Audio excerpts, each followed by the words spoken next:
صباح الخير حبايبي او مساء الخير على حسب التوقيت اللي انتوا بتشوفوني فيه. النهارده هعمل لكم الفراخ البانيه الكريسبي. تمام. البانيه ده متبل طبعا، مغسول حلو جدا بدقيق وليمون وملح وسكر.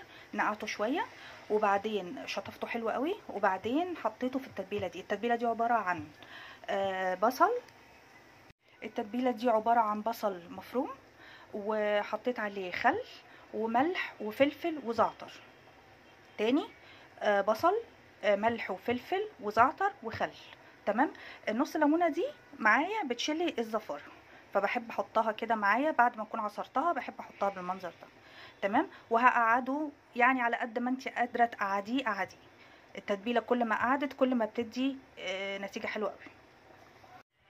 هنا الفراخ اللي عندي متبلاها بعد تقريبا ساعتين او 3 على حسب ما انت قادره تقعديها. هستخدم بقى في تتبيلتها الكريسبي. ده كريسبي بيتباع عند العطار. تمام. عشان انا عايزه دلوقتي اعمل وصفه زي بتاعت بره بالظبط، ومحتاجش ان انا في ظل الظروف الراهنه يعني ان انا اشتري حاجه غاليه، حاجه الولاد يكونوا بيحبوها، حاجه الكلام ده. فانا بحاول اعمل باقل التكاليف. تمام. هحط الاول عندي لبن، شويه لبن صغيرين بس بيكونوا ساقعين. تمام.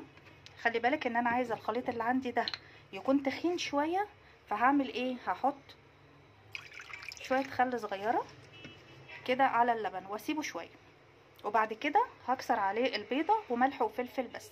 يستحسن ما نفضلش نحط بهارات وتوابل ملهاش اي 30 لازمه، هتغير لي طعم الفراخ. هلاقي اللبن عندي ابتدى يتقل بالمنظر ده، ان هو مش سايل قوي. هلاقيه تقل بالمنظر ده، كل ما اقلبه هلاقيه بيبتدي يتقل معايا. تمام كده.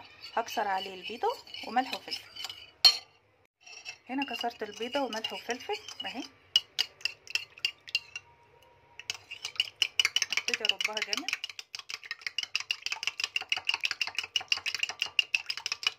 بالمنظر ده. وبعد كده يستحسن ان انا ارق الفراخ على قد ما اقدر، على اساس ما تبقاش سميكه قوي في القليه، يعني بعد القليه ما تبقاش تخينه قوي الحته، تبقى حلوه يعني وسط، ولا هي تخينه ولا هي رفيعه. اللي عملته هنا حبايبي ان انا رقيت، بصوا رقيت البانيه خليتها بالمنظر ده، وبعد كده نزلتها في الخليط اللي انا قلت لكم عليه اهو. هنزلها فيه اهو بالمنظر ده.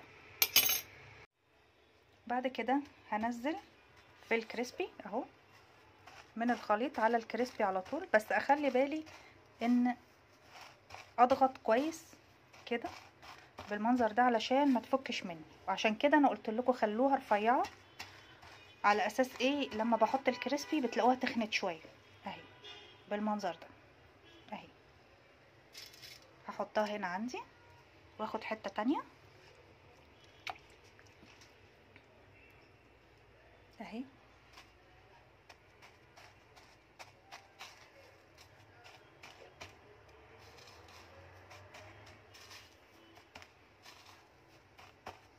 بدوس قوي. من اي عطار نظيف هتلاقي عنده الكريسبي ده، ولو عايزاه حار حطي عليه شطه. تمام. بس كده. وفي كمان عطاره بتبقى في نفس السوبر ماركت دي، بتبقى حاجه نظيفه خالص، يا ريت تلاقوها وتجيبوا منها. هو في حاله لو انت عايزاها حار بزياده بنستعمل الهوت صوص دي مع الخلطه دي، انا حطيت دلوقتي. تمام. ولو عايزاها بزياده كمان انا حطيت شطه بودره اهي على الكريسبي نفسه، على اساس تطلع كلها زي بتاعت بره، سبايسي زي بتاعت بره بالظبط. ده شكله كده بعد ما اتعمل بالكريسبي اهو. تمام كده. هسيبه بس يستريح شويه في التلاجة. تمام كده. قبل القليه، لقليه بقى البانيه الكريسبي بجيب زيت نظيف، نوع نظيف يعني، وبحطه في الطاسه عندي، وبحمر الستريبس.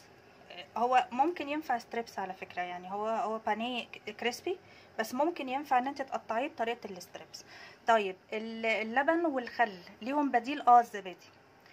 لو انت عندك معلقتين زبادي حطيهم، لو انت بتحبي طعم الزبادي في الاكل اتس اوكي يعني. لو عايزه تحطي لبن وبيض بس انا بحسه خفيف وما بيمسكش فيه الكريسبي وما بيبقاش مقرمش في القليه. فلو انت حباه طري ماشي، حطي لبن ببيض ملح وفلفل بس. تمام. هطلعه على ايه بقى؟ هطلعه على مصفى، مش هطلعه على مناديل ورق، ومش هطلعه على اي حاجه تانية لان بيطرى. فانا عايزاه ناشف وماسك نفسه زي بتاع بره بالظبط. بستنى اما الزيت يقدح قوي ويسخن وبحطه. انا عايزاه يعمل كده يعني، انا عايزاه في القليه يعمل كده، يعمل الشكل ده. فما تحطوهوش والزيت بارد علشان بيشرب زيت وبيبقى من جوه طري. فانا عايزاه مقرمش اهو